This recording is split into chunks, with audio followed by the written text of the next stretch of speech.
अऊज़ु बिल्लाहि मिनश्शैतानिर्रजीम बिस्मिल्लाहिर्रहमानिर्रहीम। ऐसा है कि इशा की नमाज़ कब पढ़नी चाहिए, इसका अव्वल वक़्त कौन-सा है और आखिरी वक़्त कौन-सा है और इसके बारे में रूलिंग क्या है, हुक्म क्या है और पसंदीदा क्या है। ऐसा है कि इसके बारे में उलमा इकराम के अंदर मुख्तलिफ आरा हैं, यानी मुख्तलिफ ओपिनियंस मौजूद हैं।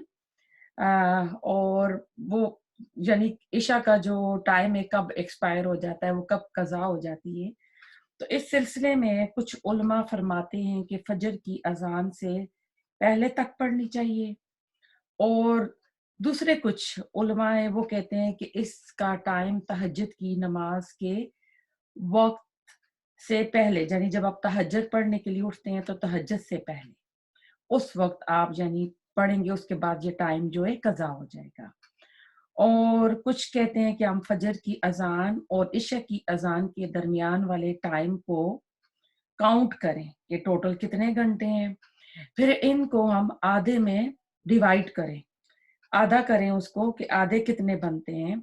तो फिर इशा का जो एस्टिमेटेड टाइम है, यानी वो टाइम होगा, यानी उस आखिरी जो आवर होगा उससे पहले-पहले पढ़नी होगी। अब ऐसा है कि हम सबको मालूम है दिन और रात छोटे और लंबे होते रहते हैं और उसी के मुताबिक इशा और फजर का जो दरमियानी वक़्त है, वो भी कभी बड़ा होता है और कभी छोटा होता है। इसलिए हम नहीं कह सकते कि 12 बजे ही आधी रात होती है और इसी तरह दिन के बारे में भी हम नहीं कह सकते कि दिन के 12 बजे जो है वो ज़वाल का वक़्त है और वो आधा दिन है। तो ज़रूरी नहीं है, इसलिए कि साल की हर रात में 12 बजे आधी रात हो ऐसा मुमकिन नहीं है। कभी ये 11 बजे भी हो सकती है, कभी साढ़े 11 भी हो सकती है, कभी साढ़े 12 भी हो सकती है और कई कंट्रीज़ ऐसी होंगी जहाँ पे ये 1 बजे भी हो सकती है और हो सकता है कई कंट्रीज़ ऐसी हों जहाँ पे ये रात के 10 बजे भी होती हो। तो हमेशा इशा और फजर का दरमियानी वक़्त जो होता है, इसका आधा जो वक़्त होगा वो इशा का टाइम होगा और हम सबको मालूम है कि नमाज़ को अपने वक़्त पर पढ़ना चाहिए, बगैर किसी शरई उज़र के।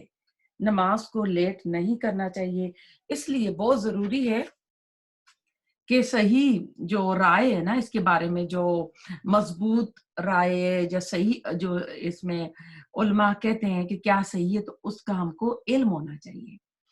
अब कहते हैं कि बेहतर है कि मिडनाइट से पहले, यानी जो आधी रात होती है ना, उससे पहले इशा पढ़ लेनी चाहिए और मुनासिब नहीं है कि इससे ज़्यादा ताख़ीर की जाए। इस सिलसिले में हमारे पास रसूलुल्लाह सल्लल्लाहु अलैहि वसल्लम की मुस्लिम की हदीस है, आप सल्लल्लाहु अलैहि वसल्लम ने फरमाया, इशा का वक़्त आधी रात तक है। आधी रात, अब देखें हम अपने-अपने मुल्क, अपने-अपने इलाके के वक़्त के मुताबिक उसको डिवाइड करेंगे। जैसे मैंने आज हिसाब लगाया तो मेरे पास आजकल जो आधी रात है 12 बजे बन रही है। मैंने गूगल पे सर्च की, इंग्लैंड का देखा तो वहाँ जो है 12:30 बजे, 12:30 जो है वो मिड नाइट बन रही है। तब इशा की नमाज़ जो है, जो आखिरी घंटा होता है ना आधी रात का, यानी उस आखिरी आवर के शुरू होते या उससे पहले पढ़ लेनी चाहिए। अब अगर कोई इशा को अव्वल वक़्त पर पढ़ता है तो सही है और अव्वल वक़्त कौन-सा होता है, जब उफ़क़ पे वो सुर्ख़ी होती है ना, जो ट्वाइलाइट होती है होराइज़न पे, वो ख़त्म हो जाए, तो वो इशा का अव्वल वक़्त होता है। तो अगर कोई उस वक़्त नमाज़ पढ़ता है तो ये भी सही है कि उसने अव्वल वक़्त पढ़ी है। लेकिन रसूलुल्लाह सल्लल्लाहु अलैहि वसल्लम की सुन्नत से साबित है कि आप इशा की नमाज़ को थोड़ा ताख़ीर किया करते थे। तो अगर कोई उसको मिडनाइट से पहले, अपने-अपने इलाके की मिडनाइट से पहले कोई पढ़ेगा, तो वो पसंदीदा है। लेकिन बिलफ़र्ज़ कोई बीमार है, किसी ने कोई ऐसी मेडिसिन ली है, जिसकी वज़ह से नींद का ग़लबा आ गया और वो सो गया मग़रिब के बाद। अब इशा नहीं पढ़ी, तो वो अब ऐसा है कि अगर तहज्जुद के टाइम पे आँख खुलती है, तो वो तहज्जुद के टाइम पे इशा पढ़े, फिर तहज्जुद पढ़े और फ़जर का वेट करे। अगर तहज्जुद के वक़्त भी आँख नहीं खुली, बीमारी थी, कोई भी देखिए शरई उज़र हो सकता है, तो फिर वो फ़जर की अज़ान से पहले अगर उसकी आँख खुल गई है या उसने ऐसा अलार्म सेट कर दिया था, तो वो उठ के उस वक़्त पढ़े। ये ओनली जो पीपल ऑफ एक्सक्यूज वाले हैं वो करेंगे, वरना फजर के बाद जो है नमाज का ये टाइम जो है कज़ा हो जाएगा।